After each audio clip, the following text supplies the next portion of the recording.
یہ خوشی ہے رمضان آیا ہے۔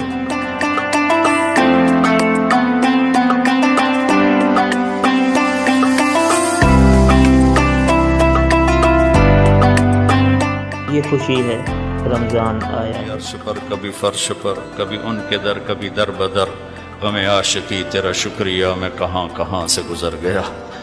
کبھی راستوں میں تنہا، کبھی ہوں ورود صحرا، میں جنوں کا ہم سفر ہوں، میرا کوئی گھر نہیں ہے۔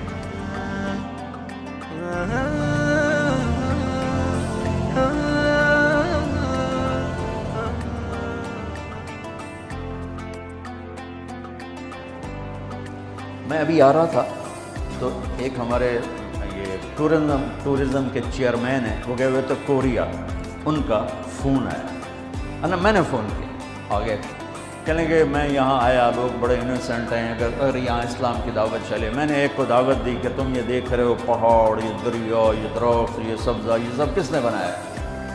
کہنے لگا کس نے بنایا؟ میں نے کہا یہ گاڈ نے بنایا۔ کہنے لگا تو گاڈ کو کس نے بنایا؟ تو کہا پھر مجھے اس کا جواب نہیں آیا، تو مجھے آپ کا خیال آیا آپ ہوتے تو پھر اس کا کوئی جواب ہوتا۔ میں نے کہا اس کا جواب تو گاڈ کے اندر موجود ہے۔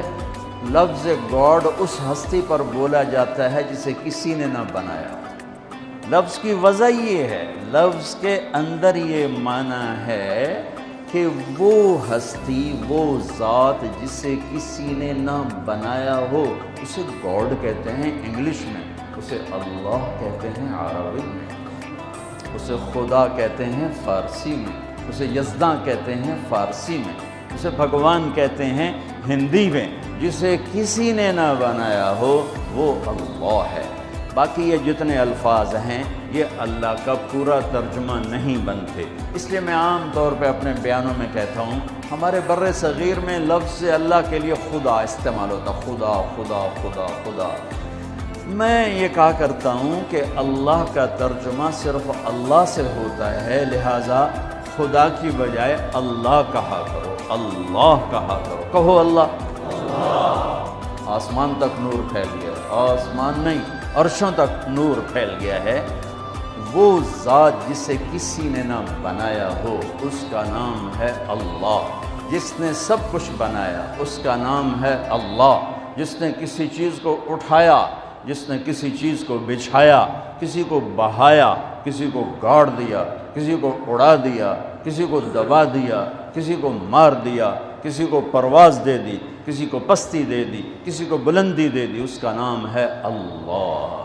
میرے عزیزو، ہمارے اوپر جناب رسول اللہ صلی اللہ علیہ وسلم کا سب سے بڑا احسان، ویسے تو ہم دو ہستیوں کے احسان نہ گن سکتے ہیں، نہ گنے جائیں گے، چاہے قیامت تک نہیں، یہ ریت کے ذروں کے برابر عمر لے لیں اور ہم ان دونوں ہستیوں کے احسان گننا چاہیں، نہیں، ناممکن ہے، ناممکن ہے، لیکن پہل کی جا سکتی۔ پہل، سب سے پہلا، سب سے بڑا، سب سے عظیم احسان اس کائنات کے انسانوں پر، بلکہ کل کائنات پر، جو جناب رسول اللہ صلی اللہ علیہ وسلم کی طفیل ہم پر ہوا، وہ کیا ہے کہ انہوں نے ہمیں اللہ کا پتہ بتایا اور اللہ کا صحیح پتہ بتایا، کیونکہ ہر مذہب وحدانیت کی دعوت دیتا ہے، جب اس میں بگاڑ پیدا ہوتا ہے تو نظریات بدل جاتے ہیں۔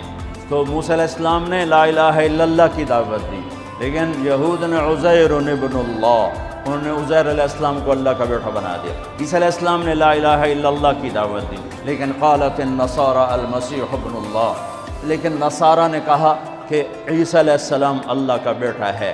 ہمارے نبی پاک صلی اللہ علیہ وسلم نے ساری شرک کی جڑیں کاٹ کر اور ایک اللہ کو 3 آیات 4 آیات میں اتنے خوبصورت انداز میں بیان کیا، قل هو اللہ احد اللہ الصمد لم یلد ولم یولد ولم یکن له کفوا احد، اسے اللہ کہتے ہیں۔ میرے حبیب نے بتائیے یہ اس کے پیچھے کو واقعہ ہے۔ قریش آ کر کہنے لگے انصب لنا ربک، انصب لنا ربک، اپنے رب کا کوئی عطا پتہ بتاؤ، کوئی پیڑھی بتاؤ، کوئی نسب بتاؤ۔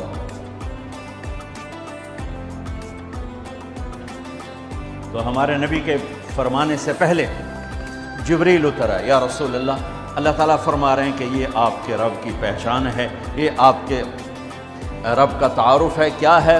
قل هو اللہ احد، انہیں بتاؤ وہ اللہ ہے۔